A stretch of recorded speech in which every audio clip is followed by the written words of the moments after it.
chrome legs, and it's very...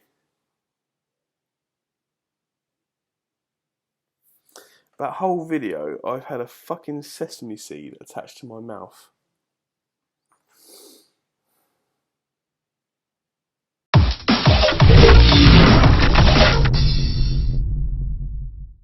Hey guys, in today's video I want to talk to you about my triple screens and the performance I get from them and overall what I think. Now, it's not going to be a review video where I'm going through loads and loads of specs, because I think that I'm not very good at doing that, and also you can find all that on the BENQ website and other reviews as well, namely from Sim Racing Girl and also plenty of other gamers as well, because it is a very popular monitor for gaming. So the monitors I have are BENQ EX3203R. Now, these monitors are approximately about £440 each.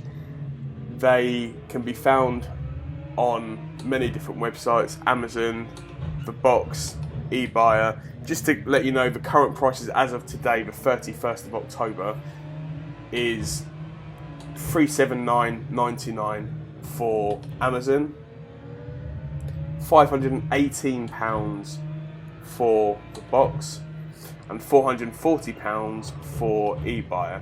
I think Curry's, which is a UK electrical outlet, is approximately £440 as well. That's where I purchased mine from. These monitors are QHD. They boast a 144 Hz refresh rate, and they are what's called 1800R curvature, which means that if you put enough in a row, you'll make a perfect circle out of the monitors. That probably will set you back quite a lot of money. The monitors include FreeSync. You get absolutely top quality, smooth images, and the performance is fantastic. Of course, you will need a decent machine to run them, especially if you're running free, but I cannot recommend these monitors enough. I've included some gameplay footage so you can see that these are really very immersive. In regards to the question that everyone asks, would you choose this or VR? Personally, I don't like having other things attached to me which I wouldn't feel in a car, whereas the monitors are in front of me. They emulate the windscreen and of course the doors either side of me, but I need to really get to grips with VR and have a really good session on VR to really be able to say yes or no. But for me personally, with VR, I like to see what's in front of me rather than having something attached to me. I can't really put it any other way that makes sense. These monitors really do have a high-end, high-quality finish. The bezels are ultra thin, which is extremely important when it comes to sim racing because it adds more immersion. In relation to the monitor stands, if you are going to be using them for desktop gaming or anything else, then the stands really do look premium as well. They are chrome and quite subtle, but I will say, if you're not going to be using the screens for desktop gaming, you will need to buy a VESA mount for each monitor. Now, you will really need to make sure that you budget this when working out how much the screens are going to cost and whether it's within your budget, purely because the VESA mounts are approximately £40 each, which are from the BENQ store, which of course that's going to make your £450 monitors to £500 each. It is a shame that they don't include those in the box, but I know they're not exactly to everyone's need. The monitors are of course HDR, and they have a really good feature where if you're in a dark room, the lights on the backlight will on the screen will adjust accordingly, which will be easy on the eyes. Of course, for sim racing, that might not necessarily be a good thing for the monitors to keep changing brightness. But with that being said, that's a feature that I would only use for desktop gaming or for browsing. The feature can be turned off. There's plenty of presets on the screen as well, so you can choose from gaming, movie, HDR emulation, that kind of thing. Like I said, guys, I really can't stress this enough. I'm really not good at doing reviews, if I'm honest with you, especially when I haven't got anything else to compare it to. All I can do is tell you what I feel in regards to would I recommend this product, and the short answer is absolutely. I really would recommend this product because for me the screens are very high quality, they're fantastic with performance, they're very out there with the sim racing community as well, and a lot of people do recommend them. I personally, for one, feel that there's one or two drawbacks, one of which being the price. They are expensive, but for the money, you know, you're getting a really good, decent product. For this amount, I mean, that's an absolute, for a piece of metal to go on the back of a screen which you just paid £450 for. Well, I mean, £1,200 for, £1,300 for if you bought three. It's an absolute rip-off. There's no other way that you can get these onto a monitor stand without the VESA mount. It's an absolute necessity. Onto the pros, there's a lot of them. The bezels are tiny.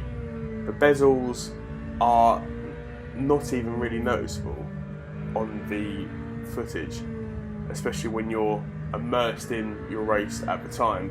So the bezels are ultra thin. The feel of the monitors is premium quality. The look, the touch, the display is top quality and it's premium. Just to note as well that there is actually a larger version of this screen. It's a 35-inch screen, which will set you back probably about an extra £200 more, so it's quite a lot more expensive. Is it worth it? To some people maybe, but for me, this size screen is absolutely perfect. The most difficult thing about having triple screens is to get them all lined up perfectly. With these, and with the Track Racer triple screen monitor stand, which I have, wasn't really too much of an issue. It was done within an hour or so. I don't get the feeling that I'm racing on three separate screens. The bezels are tiny. The refresh rate is absolutely insane. Of course, you will need to make sure that you have a PC that can deliver those refresh rates. On a personal note, with these screens, when I purchased them and I had them all lined out to what I thought I'd need the width of the screens to be, I was a bit worried because they were quite wide, 90 inches or something ridiculous when spaced out in a row. But of course, depending on what angle you have it at, wide or aggressive, so it kind of wraps around you, which is what I've done, and for me that feels a lot better. There's no right or wrong way, as long as the field of view set up quickly. You can have them spanning quite wide, but I have seen some online where it just doesn't feel as immersive and it just feels like the cockpit's too big, where, as you can see from videos that are playing on the screen, the videos really show that, you know, you're inside a car, in my opinion, and it's a feeling that, you know, you don't get with single screen gaming. Like I said, I'm not good at reviews. I don't want to say this is better than VR, or this is better than an Acer, or better than the 35-inch. All I want to say is, if you're looking for a triple screen setup, and if you've got your eye on a BENQ monitor, such as the one that I'm talking about at the moment, I really would recommend buying it if funds allow. It is an expensive monitor, it's a large monitor as well, and to have three of them is really over the top in some ways. but it just works perfectly. But then when you really think about it, you've just spent £400 on a monitor to your left, which just shows a door panel, and then you've got another monitor to your right which just shows part of a dashboard and a window and cars overtaking. Your centre screen you paid £400 for, and that's displaying the screen that you're looking at 95% of the time. So is triple monitors expensive? It is, considering that two of the monitors you're not even going to really be looking at. Would I choose a ultra wide screen, just one of them? I would certainly recommend that as an alternative. For me, I'd rather have the triples. I can see why some people would want just the widescreen, but then when you're talking about, you know, a 49-inch widescreen, a gaming monitor, you're talking probably about £1,100–1,200 anyway. Maybe a bit less, I've never really looked into it. But when you are faced with the option of the triples or the ultra wide, and they're the same price, then yeah, go for the triples, because you're going to get that wraparound and that immersion. But just when you break it down like 1, 2, 3, the 3 screens, you know, £400 for something you're not even going to look at is a lot of money. When it comes to streaming as well, I only stream what's seen on the middle screen, and your left and right screen you can't see, because if I was to display all of it, then the image would be really stretched and distorted. So in a nutshell, guys, I would recommend these monitors. I absolutely love them. I really hope you guys have enjoyed this video. Here's a link to Sim Racing Girl's video on the same monitors if you want to watch that. Please make sure you hit the subscribe button if you found this useful, or if you want to continue to see content where I'm making things to do with sim racing, little projects, that kind of thing, or even just racing. Please hit that subscribe button. Thank you so much, guys. For me, I'm Mark. I am out.